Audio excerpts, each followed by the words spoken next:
podcast Say Santuy, ruang diskusi seputar isu lingkungan dan solusi berkelanjutan bersama saya Dela Ramadhani dengan NIM 2502 1010 4090 dan juga rekan saya. Dan saya Kak Puspita dengan NIM 2502 1010 4118. Kami dari Program Studi Pendidikan IPA dari Universitas Jember.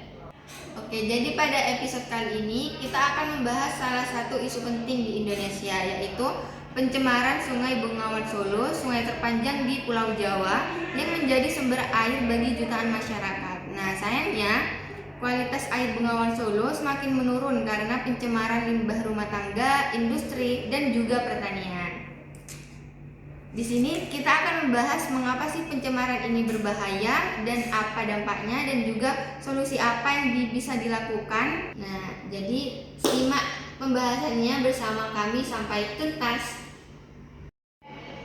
Nah, di podcast kali ini kami mengundang narasumber yang amat seru nih guys, yaitu yang akan membahas pencemaran Sungai Bengawan Solo. Langsung saja, mari kita sambut narasumber kita.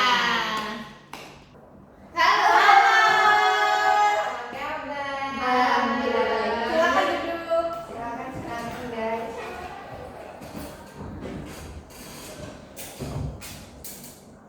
Nah, sebelum masuk ke pembahasan, boleh nggak sih kalau kita kenalan dulu? Boleh dong. Oke, jadi halo semua. Perkenalkan saya Desti Maharani dengan NIM 2502 1010 4012. Halo semuanya, aku Salsa Grajulis Ramadhani dengan NIM 250210104055. Oke, jadi di pembahasan kali ini kita akan menanyakan nih Kak mengenai pencemaran Sungai Bengawan Solo. Nah, kakaknya ini sebagai narasumber, menurut kakaknya mengapa pencemaran ini berbahaya, apa dampaknya dan solusi apa yang dapat dilakukan? Oke, jadi kita yang pertama mau tahu nih penyebab pencemarannya itu dari apa aja? Oke, kalau dari aku sendiri yang jadi penyebab dari pencemaran air itu sendiri yaitu adanya oknum-oknum yang tidak bertanggung jawab yang suka membuang sampahnya itu di sungai. Jadi sampahnya itu bisa berupa limbah industri, limbah rumah tangga ataupun limbah pertanian. Selain itu, banyaknya pabrik-pabrik juga yang mengalami kebocoran minyak, tangki minyak itu yang mengakibatkan minyaknya bertumpahan di sungai. Jadi menyebabkan sungainya itu tercemar. Nah, dari itu selain itu tuh juga karena kurangnya kesadaran masyarakat terhadap mendaur ulang sampah-sampah itu biar gimana caranya itu tidak mencemari lingkungan, dan itu juga bisa rendahnya juga fasilitas IPAL yang ada dan pengawasan dari pemerintah itu. Jadi tuh kayak pemerintah tuh kurang mengawasi masyarakat gitu untuk gimana caranya biar nggak membuang sampah secara sembarangan dan yang mengakibatkan pencemaran itu terjadi. Tuh, Kak, seperti itu. Baik, jadi banyak banget ya penyebab-penyebab dari pencemaran tersebut. Lalu apa sih penyebab utamanya, Kak? Ya, apa tuh penyebab utama dari pencemaran itu? Jadi kalau menurut kami itu yang paling utama jadi penyebab pencemaran air itu ada limbah sama kebocoran minyak sih. Nah, limbahnya itu menurut kami itu lebih ke limbah rumah tangga nih, seperti air deterjen yang langsung dibuang ke aliran sungai, terus plastik-plastik yang jarang susah terurai itu kan bisa menyumbat ya. Itu tuh jadi kayak membuat air itu keruh, membuat baunya itu tidak enak, jadi akhirnya sungainya tercemar gitu. Nah, tadi kakaknya kan udah ngejelasin penyebabnya ya dari pencemaran itu. Nah, sekarang kita mau nanyain nih dampaknya dari pencemaran itu apa aja sih Kak? Nah, baik. Dampaknya itu bisa terjadi bencana alam berupa banjir. Selain banjir itu juga bisa menyebabkan ekosistem yang ada di sungai itu terganggu. Seperti ikan-ikan itu kan memakan zat-zat berbahaya yang ada di sungai tercemar tersebut. Nah, setuju nih Kak, kalau misalnya ikan tersebut udah makan zat yang berbahaya itu, ketika ikan tersebut sudah dimakan sama manusia kan juga akan mengakibatkan manusia itu terjangkit beberapa penyakit dari adanya zat-zat yang terkandung di dalam ikan tersebut. Selain itu juga Nah, selain ekosistemnya terganggu, masyarakatnya tuh juga terganggu. Akibat baunya air yang tercemar itu kan menyengat dan tidak enak. Jadi itu tuh masyarakat tuh agak terganggu gitu ya. Juga kan karena air itu sudah tercemar ya kak, jadi itu udah nggak bisa dibuat Dipakai lagi sehari-hari, gitu ya. benar. Jadi nggak bisa dibuat mandi, nggak bisa dibuat minum gitu. Jadi kan itu mengakibatkan adanya krisis air bersih yang ada di sekitar pemukiman warga. Nah, sekarang saya mau nanya nih Kak, apa sih langkah yang dapat dilakukan untuk memperbaiki kondisi Bengawan Solo? Solusinya tuh apa menurut kakaknya?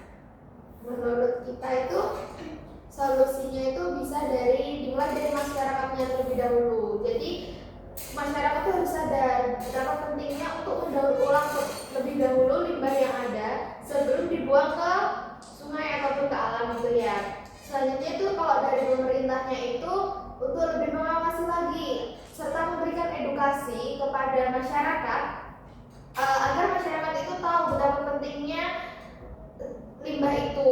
Kalau takutnya itu kan tercemar tadi, dan juga bisa dari pemerintah itu memberikan sebuah tindakan hukum seperti denda ataupun bisa berupa penjara jika itu benar-benar sangat mencemari lingkungan.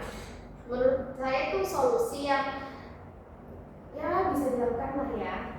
Nah, kalau dari aku sendiri itu kan kita juga sebagai mahasiswa nih ya, kita juga perlu peduli terhadap lingkungan sekitar. Jadi kita kalau bisa kita harus turun tangan gitu langsung ke lokasinya itu untuk memberi edukasi kepada masyarakat atau melakukan kerja nyata untuk mengurangi pencemaran yang ada di sungai tersebut. Jadi kayak contohnya gitu, jadi memberikan contoh ini loh caranya biar masyarakat itu juga ikut tergerak. Setuju sih kak, kami setuju dalam itu ya aspek sosial yang berusaha itu.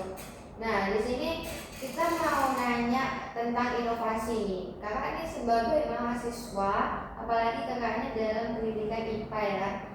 Menurut kakak inovasi apa sih yang efektif buat pencemaran ini? Rencana inovasi yang akan dibuat kakak itu apa? Ada nggak kak? Ada dong tentunya. Itu pernah membuat inovasi nih yang mungkin berguna untuk kedepannya. Inovasi yang kita bikin itu berupa penggunaan teknologi lumpur aktif nih, yang itu kan lumpur itu kan bisa kita daur ulang ya. Jadi rencananya itu ya ke depannya. Ya. Mekanismenya tuh gimana sih kak? Langkahnya tuh gimana? Cara pembuatannya tuh gimana? Menolaknya tuh gimana? Oke, jadi untuk mekanismenya dari lumpur aktif itu sendiri, kita menggunakan lumpur yang di dalamnya itu sudah terdapat mikroorganisme, khususnya mikroorganisme aerob ya, yang membutuhkan oksigen, yaitu dapat berupa protozoa, alga, dan lain sebagainya itu, yang dimana kita juga menyiapkan bak aerasi untuk menaruh lumpur serta air yang sudah tercemar itu untuk didaur ulang lagi menjadi air bersih. Jadi itu ya caranya itu dari kami itu air yang tercemar itu kita masukkan ke bak itu tadi, dan di dalam bak itu kan tadi kan sudah ada lumpurnya. sudah ada lumpurnya dan beberapa penyaringnya itu. Nah dari masuk itu kan sudah diolah oleh lumpur aktif tersebut. Jadi ketika keluar air yang kita gunakan itu sudah bisa lebih tidak tercemar lagi, setidaknya itu bisa dikatakan sebagai air bersih yang mungkin bisa digunakan karena itu tadi penyebab tercemarnya air itu sudah Disaring oleh lumpur aktif tersebut. Wah keren banget ya ide-idenya kakak-kakak ini, sangat inovatif banget. Nah jadi di sini kakaknya kan udah punya inovasi besar nih ya. Nah inovasi itu apakah sudah terlaksana atau masih direncanakan ya oleh kakak-kakaknya? Kebetulan belum sih kak, soalnya kita juga masih mempertimbangkan beberapa aspek yang perlu diperbaiki untuk keterlaksanaan proyek besar kita ini. alatnya tuh ketika biar kita sudah digunakan itu optimal banget gitu. Jadi kita tuh nggak harus memperbarui lagi gitu. Juga ini sih kak, biaya yang diperlukan itu kan harus direncanakan direncanain juga biar takutnya tidak ada kekurangan pas sudah kerja nyata itu. Oke, baik. Oke Kak, terima kasih banyak karena kakaknya udah bersedia nih untuk kami undang ya nggak sih?